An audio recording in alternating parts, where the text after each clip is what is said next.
স্ত্রীর কারণে যদি স্বামী কষ্ট পেয়ে থাকে তাহলে মিনিমাম 3টা মহা বিপদ স্ত্রীর জন্য বা ওই সংসারের জন্য অপেক্ষা করছে। এজন্য যারা স্ত্রী আছেন, যারা মা বোনেরা আছেন, কখনো স্বামীকে কষ্ট দেওয়া যাবে না এবং ট্রাই করবেন যদি কোনো কারণে মনোমালিন্যতা দেখা দেয় সাথে সাথে মিউচুয়াল করে নেওয়া, যাতে করে ওই কোনো দুঃখ কোনো কষ্ট স্বামীর মনের মাঝে না থাকে। অনেক সময় একসাথে থাকতে গেলে ফ্যামিলির মাঝে একটু মনোমালিন্যতা, এটা খুব অস্বাভাবিক কিছু না, এটা খুবই স্বাভাবিক একটা বিষয়, কিন্তু অনেক সময় এটাকে যদি জিয়ে রাখেন আপনি, আপনাদের দুজনের মাঝে যদি মনোমালিন্যতা দেখা দেয় এবং এটা যদি অনেক দিন ধরে কন্টিনিউ চলতে থাকে, এরপরেও আপনি যদি আপনার স্বামীকে কিংবা স্বামী স্ত্রীকে কাছে এসে যদি এটাকে সরি বলে বা কোনোভাবে এটাকে মিউচুয়াল না করে, তাহলে মারাত্মক 3টা বিপদ কিন্তু সংসারে দেখা দিবে। এর মধ্যে 1 নম্বর হচ্ছে, কোনো স্বামীকে যদি কোনো স্ত্রী কষ্ট দেয় আর এটা যদি কন্টিনিউ হতে থাকে, তাহলে ওই স্বামী দিনে দিনে গুনাহের দিকে ধাবিত হতে শুরু করে। অনেক সময় স্বামীর মনে যদি স্ত্রী কষ্ট দিয়ে থাকে, ওই স্বামীকে শয়তান ওয়াসওয়াসা করে, ওয়াসওয়াসা দিতে থাকে, কুমন্ত্রণা দিতে থাকে। এমনকি স্ত্রীর যদি কোনো খারাপ গুণ বা অতীতে অনেক খারাপ যদি কোনো বিষয় করে থাকে, কোনো দুঃখ দিয়ে থাকে, সেগুলো বারবার স্বামীর চোখের সামনে ফুটিয়ে দেখায় যে দেখো তোমার স্ত্রী কেমন, তোমার স্ত্রী ভালো না, তুমি বিকল্প চিন্তা করো কিংবা পরকীয়ার দিকে ঝুঁকো।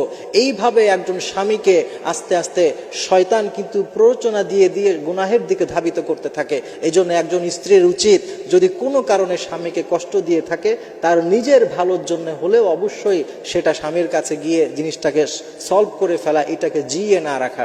2 নম্বর আরেকটি বিপদ হতে পারে, সেটি হচ্ছে একজন স্ত্রী যদি স্বামীকে কষ্ট দিতে থাকে, তাহলে ওই স্ত্রীর জন্য জান্নাতে যাওয়ার পথটা কঠিন হয়ে যায়। প্রিয় মা এবং বোনেরা, এই বিষয়টা বুঝতে হবে, কারণ আমরা হাদিসের মধ্যে বহু হাদিস এমন আছে, আমরা দেখেছি স্বামীকে কষ্ট দিলে সেটার কি ভয়াবহ শাস্তি এবং সেটার কি পরিণাম, এ ব্যাপারে অনেক কথা হাদিসে আছে। এমনকি যদি স্বামী ডাক দেন, স্ত্রী যদি ওই ডাকে সাড়া না দেন, আর এইভাবে যদি স্বামী সারা রাত পার করে দেয় মনোমালিন্যতা নিয়ে, তাহলে কিন্তু ফেরেশতারা পর্যন্ত ওই স্ত্রীর প্রতি অভিশাপ করতে থাকে। এই সমস্ত হাদিসগুলো সামনে রাখলে বোঝা যায়, কোনো স্ত্রী যদি স্বামীকে কষ্ট দেয় তাহলে তার জন্য জান্নাতে যাওয়াটা অনেক কষ্টকর হয়ে যাবে।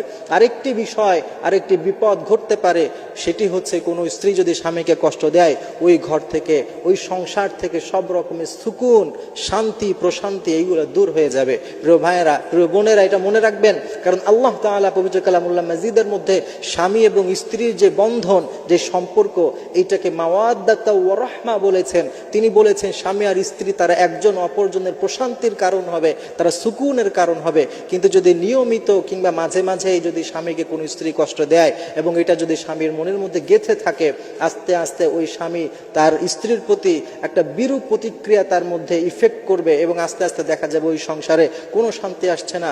ওই স্ত্রীর প্রতি স্বামীর যে একটা ভালোবাসা, ওটা দিন দিন চলে যেতে থাকবে।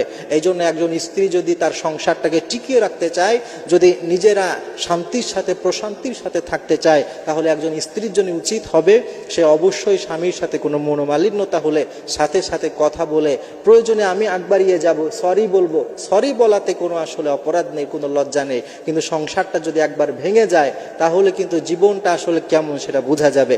এই জন্যে স্বামী স্ত্রীর মধ্যে যেন মিল মহব্বত থাকে, এই জন্য নিজেরা নিজেদের চেষ্টা করা, তাহলে আল্লাহ তাআলা ওই সংসারকে, ওই দম্পতিকে অনেক রহমত এবং বারাকা দিবেন এবং অনেক সুকুন নাজিল করবেন।